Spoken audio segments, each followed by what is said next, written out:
Yeah. Cheeky first. Anyway. Yeah. Should we start it then? Yeah, sure. Pete, take it away.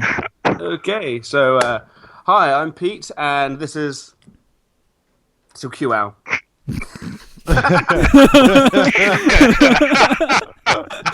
This is a good start.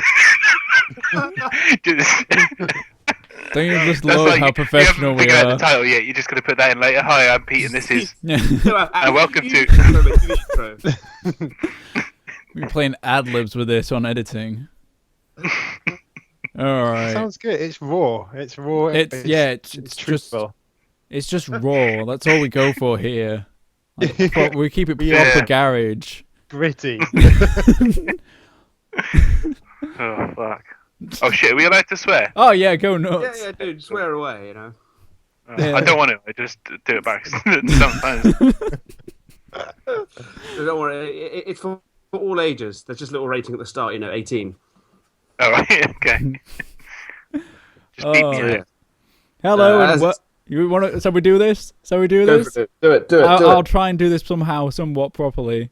So. Hi, I'm Pete, and you're listening to Huge Update. And I'm joined by Alistair and Pete. Hi, I'm Ollie, and I'm from Butcher Labs.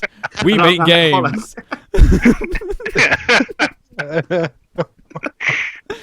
Oh. Hi, I'm Alistair, and this is a brand new episode of Huge Update interviews with Butcher Labs. I am joined with my good host, Peter Morris. Say hello. Hi, guys. And I'm also joined by the two, I'm guessing, co-founders of Butcher Labs, Peter Harris and Ollie Elliott. There we go. Hello. Hi. So, Thank how are we Hi, guys well, doing thanks for joining today? us today. You're welcome. It's good to speak to you guys again. It's been a long Yeah, time. exactly. So for Yeah. people who are listening, we went to the same university and did the same course. And P and Ollie have basically founded Butcher Lab. I think it was it last year, guys? Yeah, April Hey. last year. Oh, April. Yeah, and Yeah, you're well- you just released a game, haven't you? A little mobile game called Bloop. Yeah. Yeah. Yeah. It was. It It kind was of a Or bit of Butcher a- Loop, or B Loop. All of them. It was a bit. All right, so Which is one? it B Loop, Bloop, or Butcher Loop? Which do you prefer? Bloop. Bloop? Go for bloop because it's one syllable. Or Ah, how about B dot loop? B got Luke's quite Yeah. cool, though. B dot Loop. Yeah. / butcher loop. So HTTP. I have to ask, it kind of came out of nowhere. Literally, you kind of didn't have any development, and then suddenly it was out. Yeah. I would like to. How long did it take to make? Between 6 and 8 weeks, I'd have said very roughly. That is. Oh yeah. Sure. Yeah, it it was a quick game. It was a bit of I guess it was a bit of a refresh. The story behind it is it's a long Yep. story actually. Go for it. The readers want to hear it all, or the listeners rather. Well, it started. Ollie had like a prototype, another prototype. This is similar to sort of the Theo and Lizzie thing, which was called Jet Ski Fisher.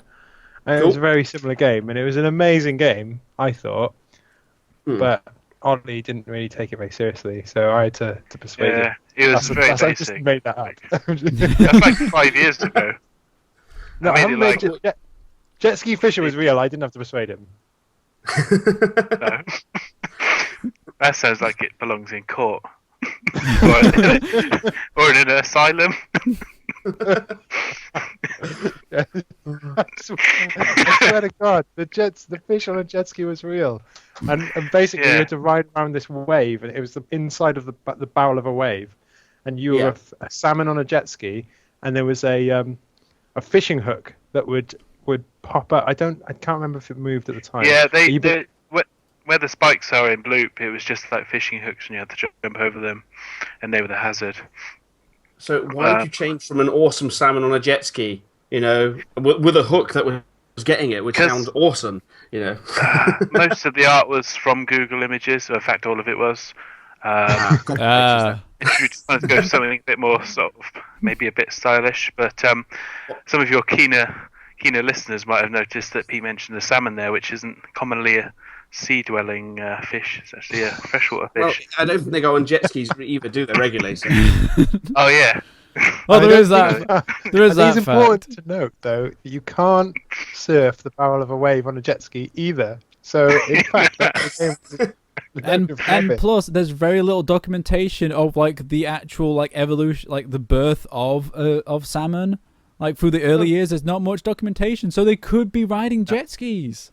We just don't And know. there's Salmon facts size there. jet Fish skis. hooks are used. Yeah. Nobody's proven fish hooks are real. I don't know if you could get one in a wave, though. That would be quite hard, especially if the wave is like tumbling. And they're not Couldn't get usually larger than a salmon or a jet ski.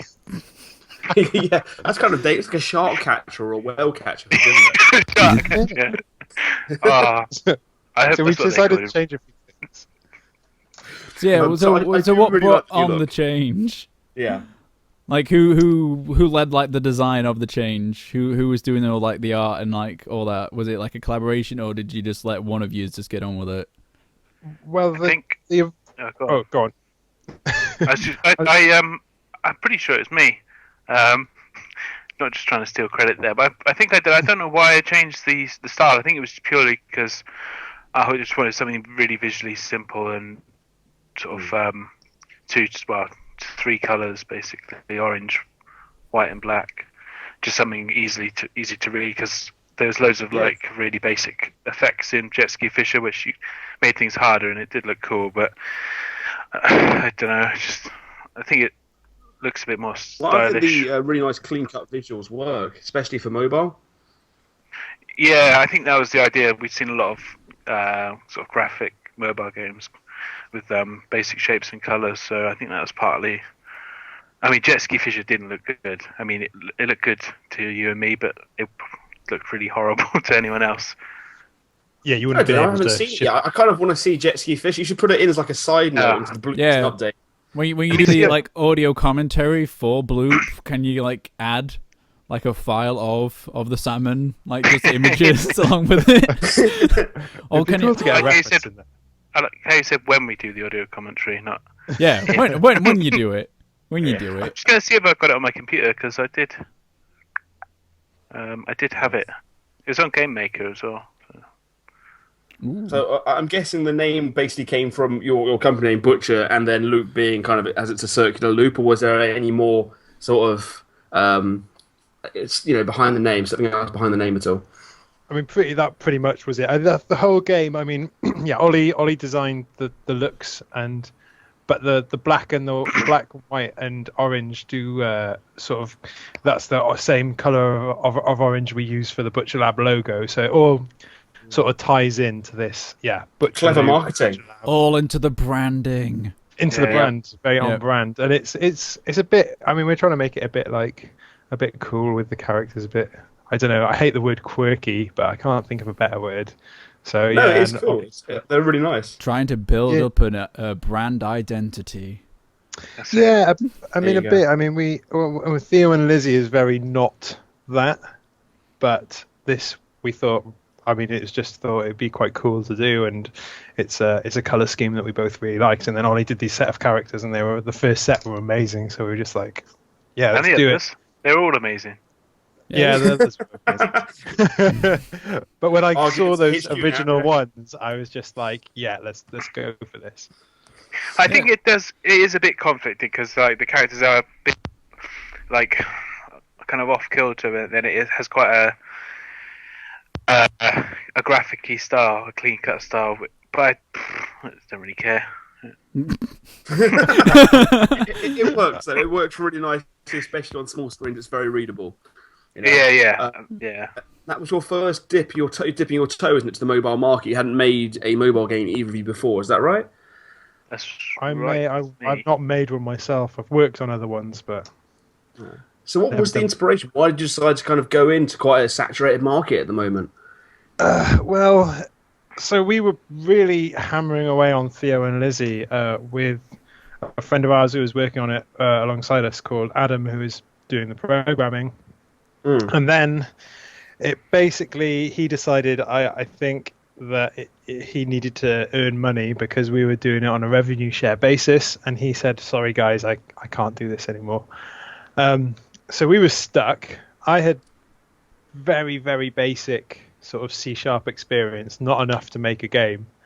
And we were talking, we'd been talking about doing a really quick game.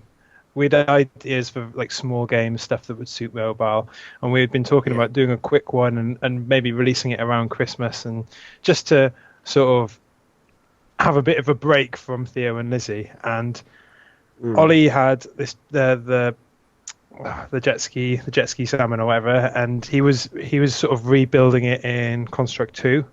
And I said, I reckon I could do it. I reckon I could code this in Unity, and then we can use that as a base to flesh it out and make a game. And to begin with, we weren't sure whether that was the right way to do it. We were sort of maybe thinking, we'll just go back to Construct 2. And then I thought, right, I'm going to do it, and it worked. And it's been a way of me sort of figuring out the bits and bobs that I need to learn to sort of pick up the slack from where Adam's left as well on Theo and Lizzie. So is that kind of set back the release date then for Theo and Lizzie, or have you got like another programmer that you're going to bring on, or we haven't got anybody at the moment. It's just us two. It's back to just me and Ollie. So I think most likely it'll probably stay like this, which does mean it'll set back the release date to when we don't know, because we need to sort of. We're still at the tail end of Bloop at the moment. Yes, we're sorting out iOS, additional stores like I've been talking to you about, and just pushing out some updates. I mean, we had some pretty horrible bugs with certain devices when we launched, and then just updating bits, polishing here and there, which is really good fun actually. It's quite nice getting that, roll out an update, get an instant reaction. But our next Google's great for that. Yeah, exactly, because it goes out sort of within a couple of hours or something. But our next plan then is to sort of wrap it up, get it out on iOS, and we'll still support it and fix things, do updates when required, but then go back in and really have a look at Theo and Lizzie and come up with a plan of action. Yeah. So have you not thought about Windows? Windows Mobile? You mentioned iOS, but would you go for Windows Mobile? Can Unity do Windows? I don't even know, actually.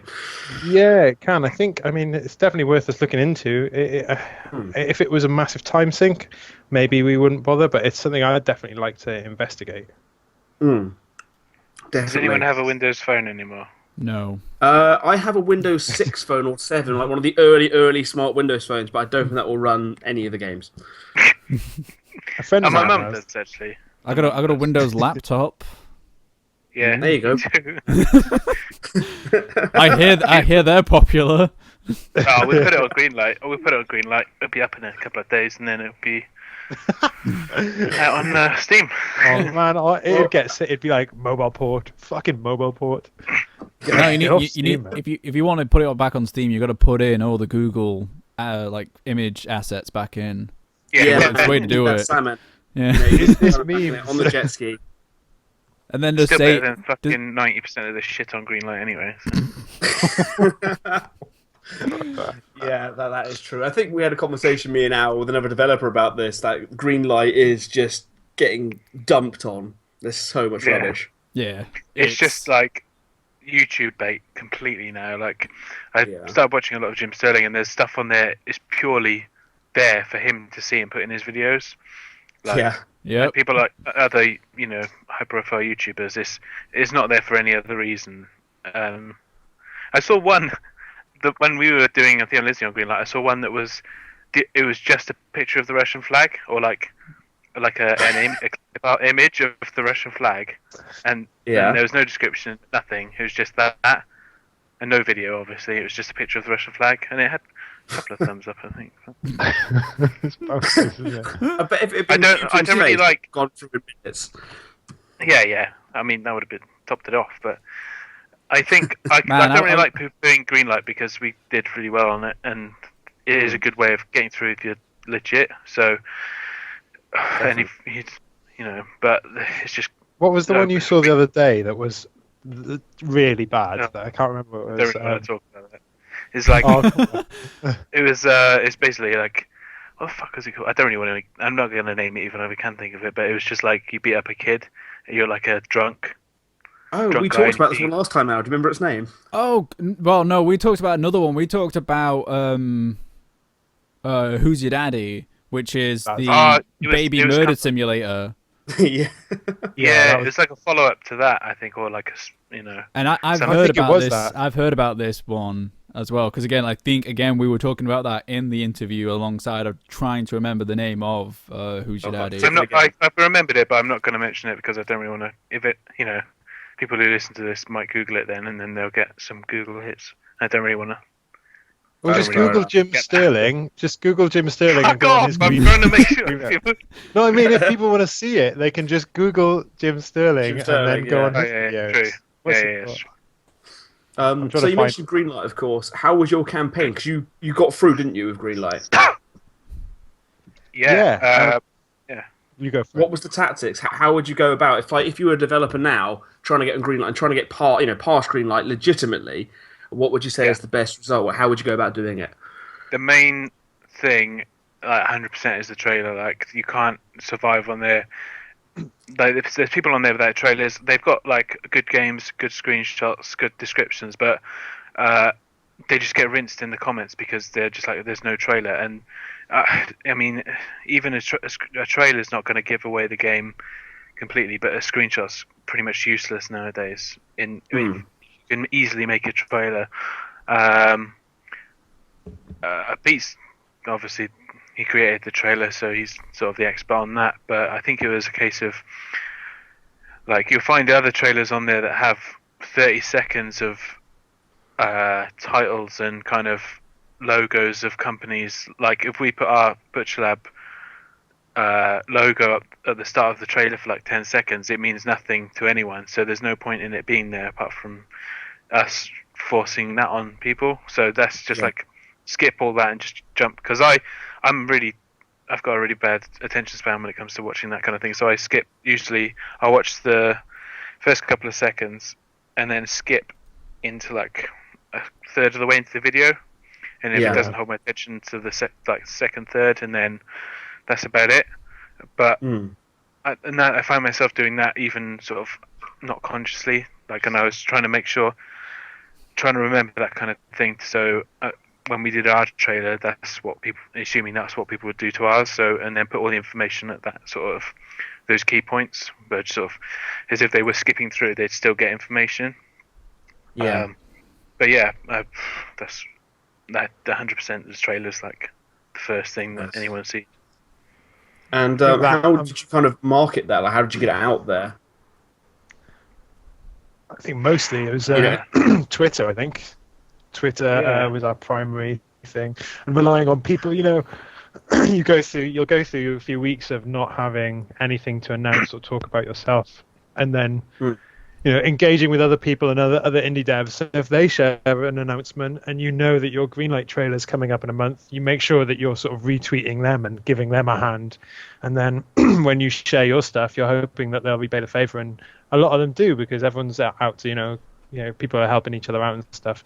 And then if you get a few sort of people who've got a few thousand followers, that can stack up pretty quickly. That was the main way. And I think the other thing we really did was we planned. Sorry, go on. I was just going to say we planned a lot.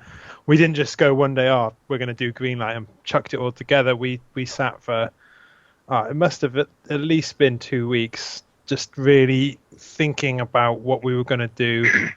And I think we were very close to getting through, and our upvotes had just sort of tabletopped, and we weren't going up or down, and we were just talking. I think I phoned Ollie and said, it's okay, we've sort of executed on all our bits of the plan to get votes, and it's worked so far, but it's tailing off now, and we haven't got anything else. What's our next sort of thing we can do to bump it up? And as we were talking, we got the email through saying, congratulations, you've been greenlit. So nice. Great. Yeah. Nothing. It's kind of, we were only on like sort of 60, maybe 72% or something like that, towards the top 100, and then we just got the email. So I don't know if it's entirely based on user votes or whatever, but I think that the big part of it is that initial being on the front page and having a lot of exposure. That was like, you just hit it hard. Then we got a lot of a lot of upvotes just from being there on the first couple of days. So yeah, make sure those first couple of days you've got everything in order to take full advantage of those people who are just browsing and happen to see it, and ask your friends to help you out as well. Nice. How many votes do you need? Do you know it, or like how many you need to pass green light? I think it totally varies. I've heard of people getting, I think we had around 1,000. I'm not sure, but I've heard of people getting much more than us and being on the top, like one of the top 10 games, and still sort of sitting there and waiting to find out whether they'd got in or not. So I totally think it depends. Is the guy at Valve on holiday? Has he seen a tweet? Is he following someone that happened to retweet, and has he seen it and thought that looks like a decent game? Yep, I'll just put that through on the next batch. Or, I think it's totally.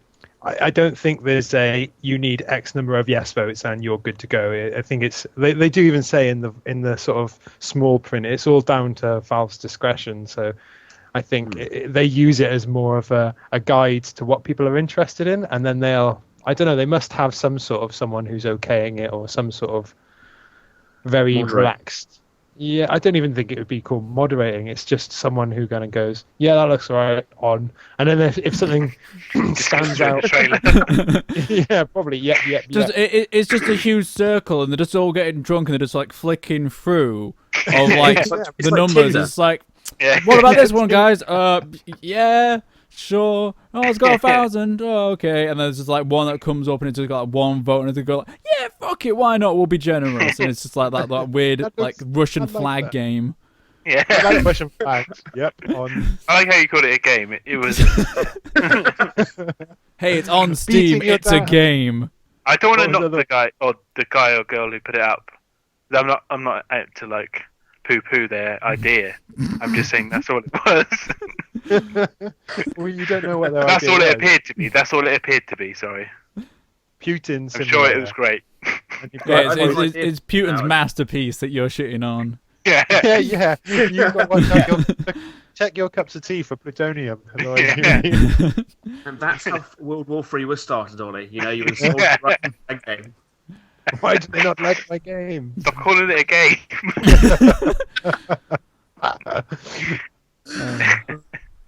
I kind of want to see now. I want to put inanimate objects onto Steam Greenlight, like I don't know, a bottle of Domestos or something. If they'll be like that. Well, you should go on to the workshop, because that's what 90% of it is. Is it? I've never been on there. I don't. Yeah. Go on to like City Skylines workshop, and it's just like demands of like buildings and just stuff like that people want in the game, and like people have like links to their Patreon, and then they'll just build it. Like I think like there's a guy who was from SimCity, and he got fired by those guys, and he just went on to Patreon, and he just went, look guys, I'm a really good modeler and I know how to build buildings, so if you want, I'll just build buildings for City Skyline. And they were like, okay, here's a lot of money, can you build us this building? He's like, okay. Yeah, I've seen that. I've seen on like people doing Let's Plays of it, and they'll mention it one day, like an idea for something, and then like 2 days later it'll be on there, like a full amazing 3D model that looks like it's always been in the game, of just like really random stuff. So that's pretty cool. But that's the end of that sentence. Oh, we of course mentioned about Theo and Lizzie, and for our listeners, of course, they should go and check it out right now. But what was the main inspiration behind it? How did it come about? I think Theo and Lizzie was based on a it was based on a prototype again. I think that's becoming a bit of a running theme with us. Really, a little mini game. We sort of thought this was back in Game City 2014. Was it? Ooh. Yeah. Yeah, So October last year. 2014. Yeah. No, wait, So 2 we years thought- ago. 2 years ago, year and a half, or whatever it is. But we thought, we want to just over a year ago.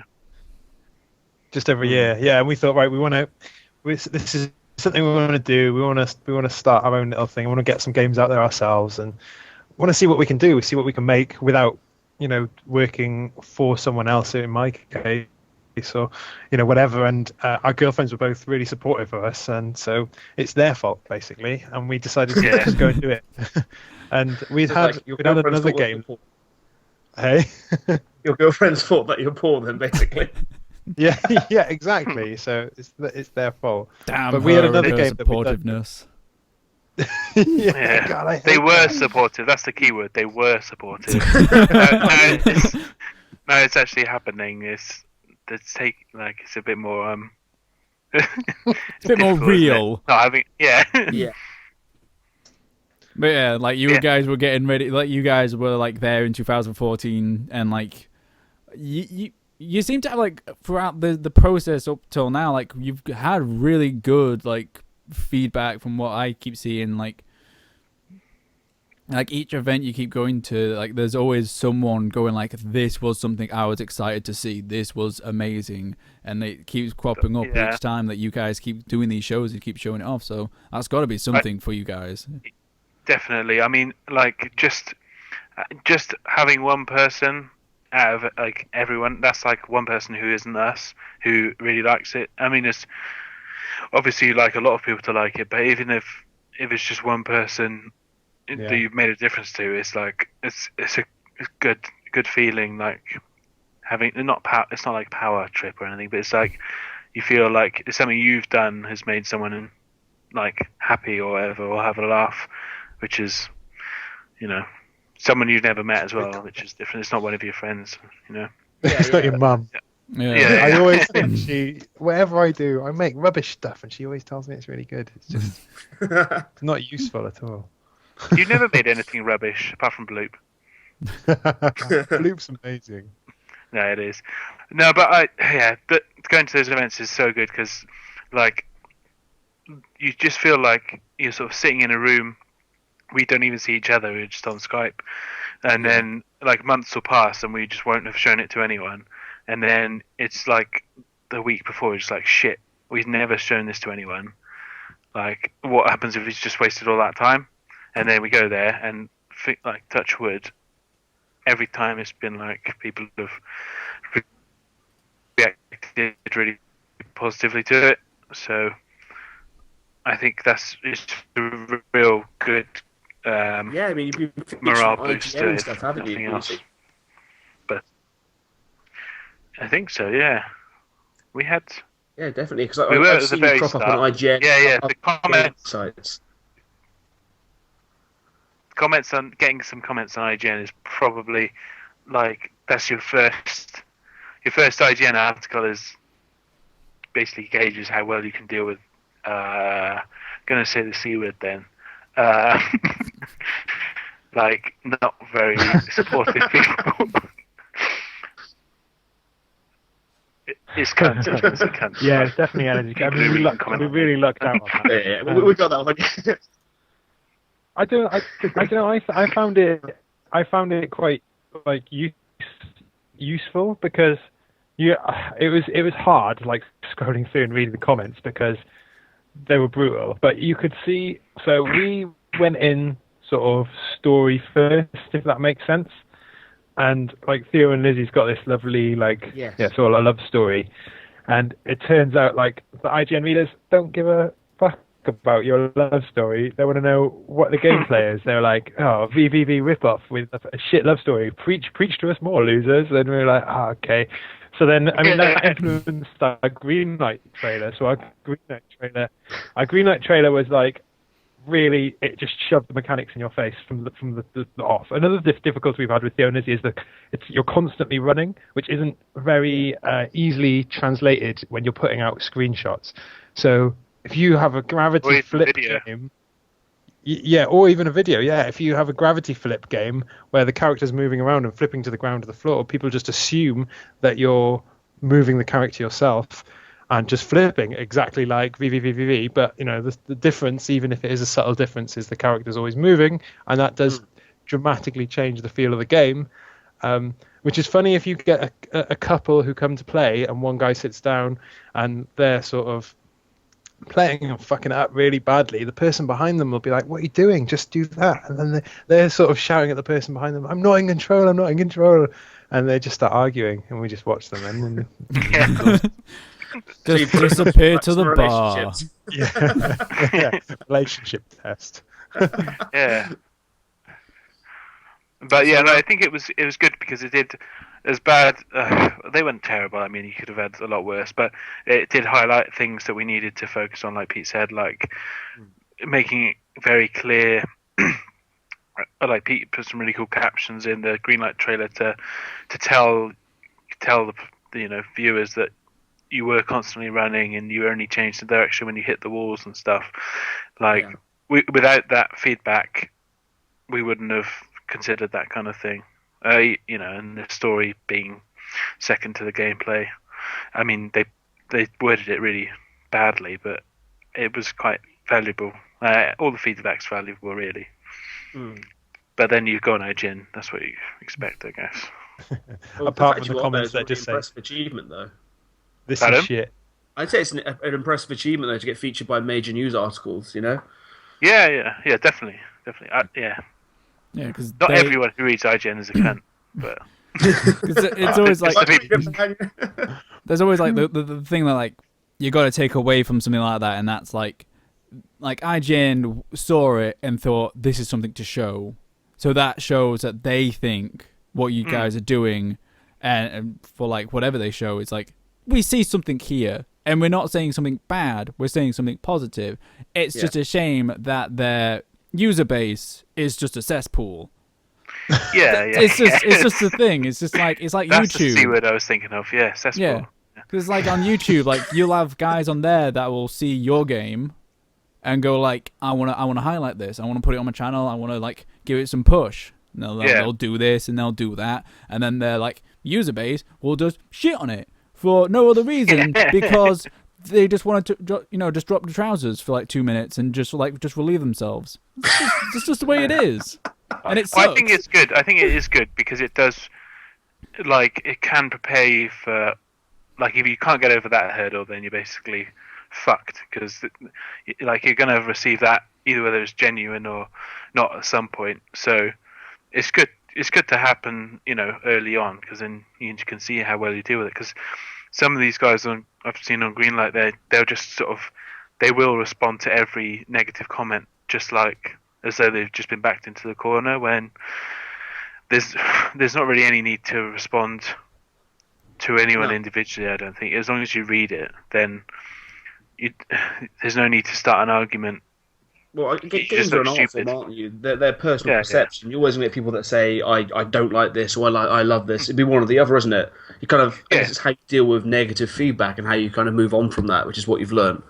I think you can respond sometimes, but it is definitely how you respond. Like, if they're really horrible and you say, oh, sorry you felt like that, what would you suggest to make it better? And they'll probably won't even answer you. They probably won't even see your comment. But then you might get the odd person who'll say, oh, a dev, hi, maybe you could try this, and you could say, oh, actually, we are thinking about doing that, and then it changes the whole dynamic. But yeah, when you've got something like an IGN article and it's got 500 comments, you're never going to get through all that.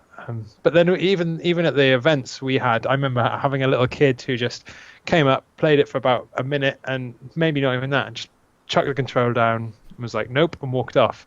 And I was like, hey, what was wrong? He just said didn't like it, and then carried on walking. And like that is the it's so I want to kneed him in the head. Yeah, no, I got a court date soon. But it's that sort of brutal honesty that you get from the internet and very young kids that you've just got to get used to, because I guess if you're putting anything out into the public sort of space, that's just what it's open to. Maybe. Yeah. The alternative is to not put anything out there, and then that's probably worse. I don't know. That's worse, dude. I think anyone should be afraid of putting stuff out to the public, isn't it? They should try and get themselves out there regardless. Yeah, I think you have to have an understanding of like what the internet is and how it works, like just in general, anyway. But like, there's no, just take everything that's said with a pinch of salt. That goes with positive comments too, as well, because that's more the case when you're sort of face to face with people, because they're more likely to be the opposite. They're more likely to be like, well, apart from that little fucking kid, but like that kid had balls to do that. That kid was like, "Where's the Minecraft? No Minecraft. Gonna feel my wrath." They're always like, yeah, it's really good, and then like, but then you can't take that as a guarantee that fuck it, everyone's saying it's good. You can't take that as it is really good, because you just got to keep, and then just sort of just take it easy after that. I think you should just keep up. It's all feedback is good, but you should just take it with a pinch of salt, I think, because it's whether you're happy with it or not. It's like I think it was the Super Meat Boy guys that were saying, as long as you love your game, it doesn't really matter what everyone else thinks. A lot of them make the game for themselves. He was saying, I don't really care what everyone else thinks. That's easy for them to say. Well, before it had come out, now of course. Well, that's right though. That's exactly right. It's kind of like why he made like Binding of Isaac, a game that on paper just shouldn't work. Yeah. Not only is it a brutally hard game, but it also tackles with some very, very dark subject matter, but yet it's a great game, and God damn it, I love that game. It's just addictive as hell. It's a commercial success, by far, which you wouldn't expect. It could be amazing, and it could be all those things, but whether it was commercial or not would be a different question. And the fact that it has done well is because it seems so personal to I think Ed McMillan. Yeah. Because I think I've seen some interviews about the sort of the stuff behind it, and Meat Boy was really great as well, but it didn't quite have that really personal touch as much as Binding of Isaac, I think, and that's probably why it's done so well, because even if they don't know him, it's quite clearly I think they said Meat Boy was more of a sort of planned, I wouldn't say commercial venture, it's not that cold, but it was more, they were putting it out there as they were putting their money into this, they were hoping it would make money, they wanted it to be on the front of the stores, and he said Binding of Isaac, I think they just put it on Steam as him and some other guy just as a game they expected 100 people to play or something, and not make any money of it, just for something sort of really cool and underground they wanted to do, and then it blew up. And I do think there is I mean, not everybody's going to sort of luck out like that. I think it definitely depends on if you're putting a game out there that's not, you're not relying on it being commercially successful to enable you to carry on making games, then you could go crazy and it might go big, and if it fails, it doesn't matter. But I think as soon as you get into the area where you're sort of bearing in mind what you need to be releasing, needs to generate money so you can carry on either keeping that game up to date or making new games, you all of a sudden that might alter your choices of design, and I think that's fair when that happens. I guess that leads into kind of my next question: is how have you guys funded the indie game dev that you're doing at the moment? Because a lot of people want to know how to get started and how to get funding, or how to even make the game. Well, that's one thing we haven't had a massive amount of luck on. I mean, we've both been incredibly lucky with, I think, everything apart from getting backing. It's probably because it is quite a hard sell for the game, but I feel like a bit of a cop out because I work like a normal job part time, so that's how I'm managing to fund it. That's from my end. No, it's not a cop out, man. Yeah, it's not a cop out. Not at all. No, I mean, Pete's made a much bigger leap than me, so I'd like to be in his position, but with money. So I think we all want to be in Pete's position if Pete had money. Yeah, I'd like to be in my position if I had money. Pete, could you just win the Powerball, and then we could all just be in your position, and then we could be like $1 billion rich. Hey, it's 1.8 billion. Yeah. Yeah. We should get an indie game syndicate together, and they all put in £1 for the Powerball or whatever. And just maybe we'll win. Probably won't. But yeah, I mean, I've done freelance work, and I've sort of been very fortunate where we're living now. When we moved to Nottingham, we've got my girlfriend's bought a house, and I'm living with her, so our outgoings are super cheap compared to say renting. I mean, the mortgage is a lot less, and I mean I think that's basically the way we've done it. Is me and Ollie have ensured that the sort of our living situations are, supporting us as well. We're not living in London on a very, very expensive place, or we both have very supportive girlfriends, we both have very supportive families, and yeah, I'm doing freelance. Ollie has a part-time job, and even then, it's still really fucking hard. It's really hard. It's just the time-wise. Then, like if you're working part-time or doing other freelance stuff, it's way better than just working evenings, because then you never get anything done. But I think it's still a push for time. I think you'll find that even if we worked full time on games, there wouldn't be enough time to. You'd always be pushed for time, but because it's still fun. That's the annoying thing. It's still fun to make it or be on that. Even if it's not the process of making it, it's still fun to be on that journey, doing your own thing rather than someone else's. It's quite exciting, but it's just I wish I had I wish we had Bernard's watch. Yeah. That's what you need, Bernard's watch.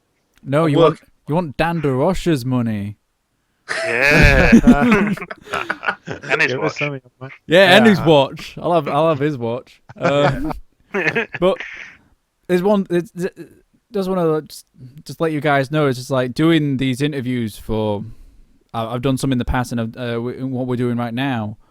Your story is one that we always want to keep telling here, but it's one that is shared with a lot of other indie developers. You really aren't that alone in, having a part-time job, splitting the time differences, and just taking it slowly to get your game out there, because that's just what is needed.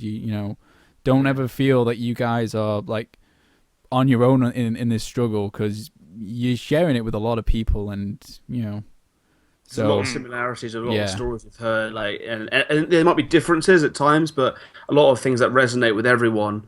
And it's good in that sense that we all know we're on the same page. You know that there'll be loads of people that are doing exactly the same thing. And I think having a part-time job is actually it's very commendable, because it's very hard to do a part-time job and still do game dev. Yeah, I think it's good because you do have a life outside. Because I'm working from home as well. It means I have to go somewhere and have a sort of another something to balance it, I guess, as well, rather than just being. Although I'm working on a computer in my job, it's a completely different kind of thing. It's it's a good balance to have, and seeing different people and being even just sociable with people at work. It's really good to have to balance kind of being sitting at home, having to talk to Pete and no one else, and Pete's going slowly but surely insane, at home. Yeah. I talk to my cats a lot. Just Ollie's there, just branding his knife and just going I'm gonna find that kid. Just gonna find him. Evil kid from the event, just destroying game developers' dreams. Trolling the guest list. Oh man, that's a YouTube series on its own. Yeah. Let's get a camera on a dickhead kid. Kid, what do you think of our games? It's rubbish. Yeah. $1 million And then video. zoom into the developer's face as you see their heart breaks. No, we've had some cool experiences. We went to Minecon, and basically, if you're an adult there who isn't a parent, you're like a god, because you were I was saying this earlier, it's mental there. It's probably the most mental thing I've ever seen. But the kids there, even though you're not. The indie section was pretty big, to be fair, but that's not what they were there for. They were there for Minecraft, obviously, and nothing else. But they'd come over and they would play, and they'd have a wicked time. And Nice. We did some assigned some kids diamond for Minecraft sword, or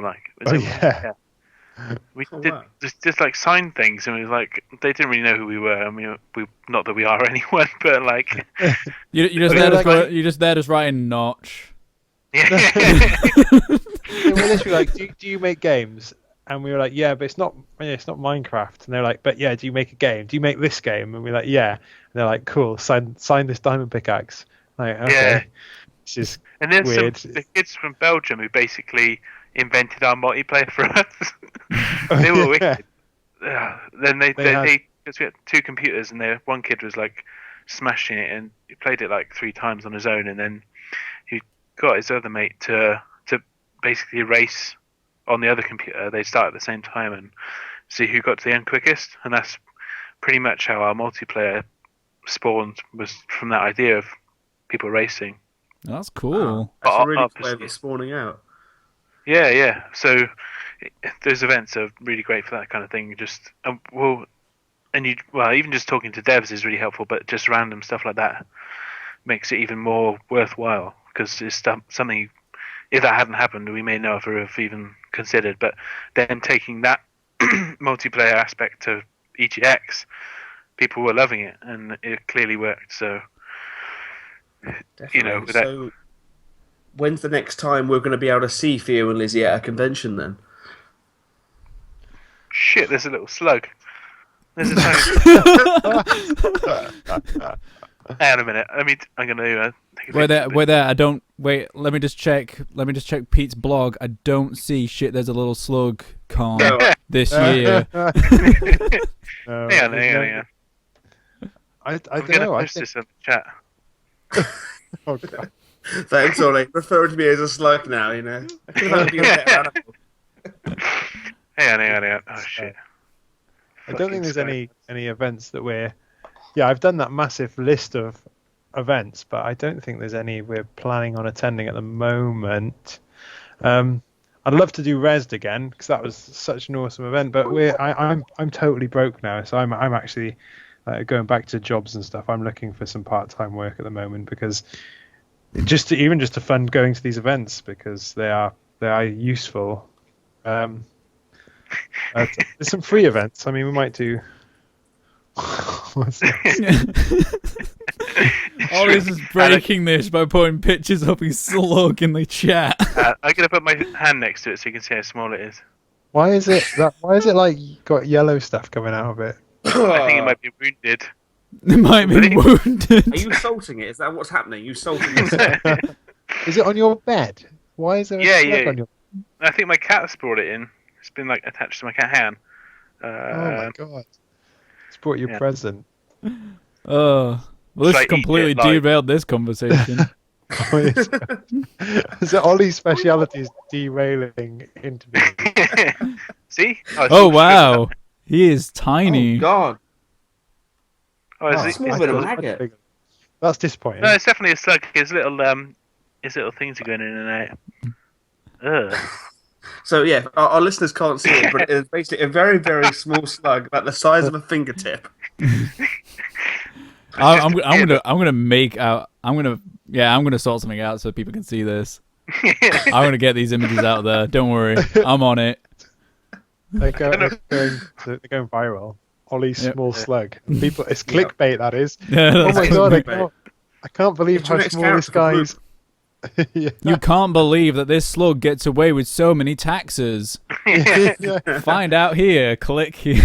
7 reasons this slug is blah blah blah blah blah. Yeah. Please just put that little slug in a suit and then have it. We have to tap his eyes. Find out how this slug won the Super Bowl. I think I'm going to put it outside because it's very, very, very slowly crawling towards me. So I'm just going to You carry on talking about whatever. Is it branding a knife? Has it got a knife? Is it going to try and cut you? I don't know. It's like spitting acid at me or something. But 2 seconds. Deal with this. Pete, tell them where we're going to be this year and why. Nowhere. That's right, nowhere. Okay, then, come on. About this year, then, what are you most looking forward to about 2016? Now it's begun. Is there any particular games or developers that you think everyone should look out for? Apart from yourselves, of course. There's so many games this year. No Man's Sky, isn't that due this year? That looks incredible. Yeah, they say due this year. Yeah, they say that. But yeah, The Witness, that looks good. I've totally blanked. There's loads of really cool games this year. Well, wait there, Pete. I have this list of 51 games. Ooh. The list of 51 games we are not in. Are you still going on about that? I just wanted to be in the list. Yeah, but we're not commercial shitbags, are we? who didn't have to pay to get on that list because we're not on it. Ollie just derailing interviews and offending half of Britain's developers within 5 minutes. Oh, what would you really expect to be on the same list as Fable fucking 10 or whatever it is? Well, how about Or you? Crackdown 3. Theo and Lizzie's coming in between Crackdown 3 and Fable. What the fuck is it? I don't know. Fable Legends. Isn't that out? No? It's No, not Fable funny. Legends is the one that they're trying to get out, the one that they're trying to It was meant squeeze. to be out. That's the one Jenny's working on. Oh. No, Jenny worked on Fable Heroes. Oh, It was the puppet one that completely Yeah. bombed. Not because of her, because it was just terrible. Everyone else. Yeah, I don't because know, everyone else. Yeah. That's the only one that Legend. looked like it would appeal to me since Fable 1. I don't know. The horse simulator one was the one that got me going. Oh, the I Kinect tested one. that for Yeah. Microsoft. I tested that for Microsoft for a You day. tested and it. How was it? Did you fall in Oh love? man, no, it wasn't good. There was guys there who'd spent 6 months in a room on their own. They'd get their own little rooms with and it was like a really weird sort of alternate living room. So it'd have it'd be like an office but partitioned, and it'd have a sofa and a TV and then the Xbox and the Kinect, and they would just stand in the room all day doing the horsey stuff. Fucking hell. It was yeah. That sounds a bit like hell, like actual hell. I was thinking it sounded like a concentration camp. Like, Jesus. I wouldn't was fancy that. sitting down game, so it's okay.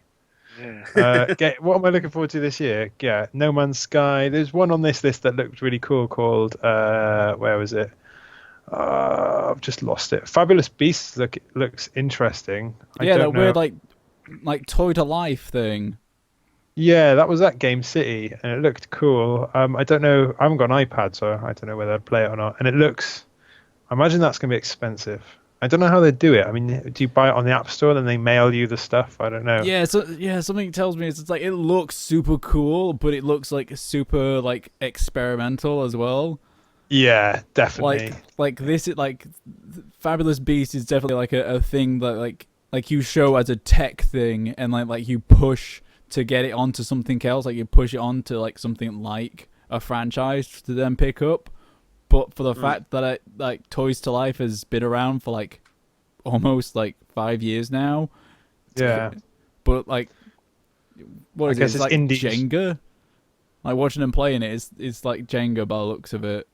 It's like Jenga meets Skylanders. Like Yes. you buy Yeah. the toy. I don't know. It looks interesting, but yeah, I don't know if I would go out and actually buy all. I don't know if I don't know enough about it. The other one was Time is an Island, and it's you're a hiker dying alone on the Scottish Isle of Ulfrey. By deciphering the words of those who came before you, you start to uncover the history and purpose of the place. And I thought that looks cool. Nice. Yeah, I'd not heard of it before. There's another one called Raging Justice by a guy who is living in Nottingham, and he's doing it sort of a spiritual successor to the sort of side-scrolling beat 'em ups like Streets of Rage and stuff. And that looks sweet. Nice. There's probably more. There's loads. There are so many games, isn't there now? so I'm many looking games. forward to. I was looking forward to Hitman, but I've recently heard about how they're dealing with it. Yeah, sit on that one for a bit. Hitman Yeah. is, in my opinion, apart from 5, is the best, or certainly my favourite stealth franchise. I think 4 was probably Blood Money was the best, and Absolution was a bit just completely missed the mark because they changed, made it completely linear and stuff. The new one looked good, and now they're doing all that episodic shit. And It's Square I don't know Enix why. not knowing what to do, isn't it? Yeah. So, we'll see how that goes. Gun Katana, I've just seen on this list. That's good. That's very good. We played it. It was at the Game City where we decided to start Butcher Lab, but Geraldo, it's Geraldo, isn't it? Yeah. He's the guy who's developing it, and I managed to smash everyone in it, including him. I'm sure you won't mind me saying that, but I was so good at it. Or I was. I think every really time you good. see him, you have a rematch and you beat him, and it must be so frustrating for him. 'Cause he's making the game. Yeah. It's such a good game that it's basically, I don't know if you've seen it, but it's like Hotline Miami, but 4-player. So 4-player local co-op, and you basically have it's like a samurai sword and a kind of one-shot laser bolt thing that bounces. Yeah. And you just gotta kill each other as many times as possible, but it's really quick, and it's all in one screen, so it's not like split screen, it's all on one screen, and you kind of jump on these rails that shoot you around the map really quickly. I don't know if it's out. I know it's on this list, but I don't know if it's out. It's not finished yet. This year. I think he said it's planning to be out this year, but still working on it. On a list of British games, and he's Portuguese, so... Yeah, sadly he wouldn't be on the British list then. He's no, on he it. is. Don't lives in mention London. to the fact that he's. No, he does live here, doesn't he? Yeah, because I always think he's come over from Portugal. I think it might have been because I think it's Portugal or Spain. I think it's because the first time he did, and that's why I think he's living there. Yeah, But that he seems deserves to pretty be on this cool. list. It's really cool. It's really quick, and because I really liked the first Hotline Miami, I really liked that part of it. Yeah. I I like the fact that he's got like speed tracks on it. That looks really fun. Yeah, and you can just like if you get sliced when you're going on one, you basically your two halves of your body just like fly everywhere. Oh, Just because man. they're still on this like speed thing. I'm ashamed. It's a shame we didn't beat Democracy 3 Africa on this list. I would have liked to have beaten those guys. It sounds like a riveting title. I haven't played the other Democracy, so to be fair, so I think they're pretty good. I quite like this sort of strategy management things, but yeah, I don't. nah. Far Cry Primal, that's another one that's coming out this year that looks brutal. God. Oh, I love the Far Cry games. Yeah, I do as well. This one looked a bit contrived. I think like it's gonna have like like eagle's nest things and all the usual Far Cry stuff, but just dressed as some kind of like caveman thing. I just can't wait for the moment in where you get the AK in it. Yeah, That's the moment that I'm waiting for. What, a bit like Ark, you mean? Just like, yes, finally, I can play the game as it's meant to be played with a gun. yeah. Rather would than be quite fun. stick. Yeah. I like the. To be fair, I do like the fact that they're doing something different-ish. I guess. I mean, it does look like exactly the same. Looks like a mod, basically, but it's good that they're not just, on an island again. Yeah. Well, they're they are, surely not. aren't they? Yeah, Sorry. but they're not like just adding a couple of years to the year it's set in and then changing the characters around, having the same game. It's a bit different, I guess. I hope so. You save us now, it'd be like a time travel story where the main character from 4 goes back. Yeah. It would be funny if it's like the first half an hour is you're back in time and then it just flashes forward and it's like, oh, by the way, this is the main game because we ran out of content without guns. We got all these assets and we just can't make new ones, so we've got to keep using them, guys. Come on.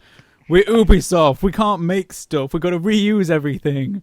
Yeah, they're right into Assassin's Creed somehow, and then it'll just be like some weird going backwards in future because of the time thing. Yeah, there's been those like theories and rumors for like donkeys. I mean, I remember hearing of that like when Far Cry 3 came out, that people were convinced that it was somehow attached to like Assassin's Creed just because of how crazy that story was. Oh yeah. Yeah. Like people were just betting that you just wake up out of the Animus at the end of it, like there was somehow that ending. It's just like, no, you're just crazy. That's it. You're just like stoned crazy. It'd be funny if they got to like Assassin's Creed 25 and Far Cry 36, and then it happened, and they were like, yeah, we're struggling now. Well, that only will take a few years. They're already currently on like Assassin's Creed 10, technically. Is it? Oh my god. Yeah, there's like 10 Assassin's Creed games. Apparently Syndicate's quite good. Year, though. Hmm? In the first year they're taking a break. They're not bringing one out this year. Yeah, I saw that. Yeah, they're going to take a break this year because of rumors that Watch Dogs 2 will be coming out this year. So that's their buffer. Yeah, about gem. 5 years ago, I made a thing it would have been about 7 years ago, never to trade a game in because I always regretted it. And I bought Final Fantasy 13, and that went back the next day. And I bought Watch Dogs just the next day because Watch Dogs is the biggest heap of shit I think I've ever fucking played. It's I couldn't believe how shit it was. Like of all the promo stuff, like I should have guessed, I guess, but it was so bad. Like considering they make some like competent games, like Assassin's Creed's okay and Far Cry does the job, but that was unbelievably shit. I think Ubisoft do trailers very, very well and pre-work, screenshots. But you have to wait for reviews now, I think, to see if their games are worth. You know why and how they get away with all that stuff is because they make better graphics for videos and screenshots than they do for the actual game. Yeah, some of the Black Flag. I loved Black Flag as a game, but some of the promo art for that is just amazing. Yeah, that is actually a shame because I truly do think that like Black Flag is the best Assassin's Creed game, and I wish to God it wasn't an actual Assassin's Creed game. I wish it was just the pirate stuff. Yeah, I mean, I liked being able to climb the rigging and things, but not because I was sort of in that world of being assassin, because I wanted to be a pirate and climb the rigging on my ship. Because it was awesome being like just pretending that you were a pirate, being drunk and being a jackass. And actually, in the game, you never are an assassin. Like in the game, he is constantly like the assassins just look at him, just going like, "Nah, you're not an assassin." He's like, "Yeah, I'm not an assassin. Pay me, motherfuckers." Just like. Just rolling on in his like pirate ship, just going like, "You need help? Well, pay me." Do, do, do, do, do. It's like that's how I want to play that game. It was And yeah, you could always Ubisoft bashing. Shall we end the interview there? Well, I said on a positive at least. Okay. The positive thing is that you guys are making awesome non-Ubisoft games. Oh fuck! One day we'll be making awesome Ubisoft games. Oh, you're giving Ubisoft a hard time. I want to try Syndicate. I'm not. I'm just Watchdog was shit. And otherwise, Syndicate is good. The parts that I have played of it are pretty good. I will say that. The setting looks cool. I wanna. Yeah. And being Eevee with the cane is pretty kick-ass because they put some brutal animations in there, so it's pretty fun. Definitely gonna have to check that out when I've got some money. Yeah. I just want to keep talking to Rinse, whoever's recording this hard drive. I'm just going to keep going. Ollie's like, I'll resort to more insects and... They're not insects. Holy shit, guys! There's a worm. There's a worm. It's massive. Yeah. Small slug and his massive worm. Did you see about those massive worms in that Scottish island? Oh. No. They're, wait. Are you saying that like Godzilla's starting to happen? Are worms being mutated, and we're gonna have Godzilla? It's like the Ground Force version. Yeah. The British Godzilla is just like a giant mole and a giant worm fighting. A slightly large worm. And a slightly smaller mole. That's a game. That is right there. Yeah, it is. You can have that one, Ubisoft. check some towers. See if that gets on the top 51 games of the year. I think you can greenlight that quite quickly. Yeah, I think so. Slightly large worm versus a little bit small mole. 2 sequel. Yeah, I think it would work.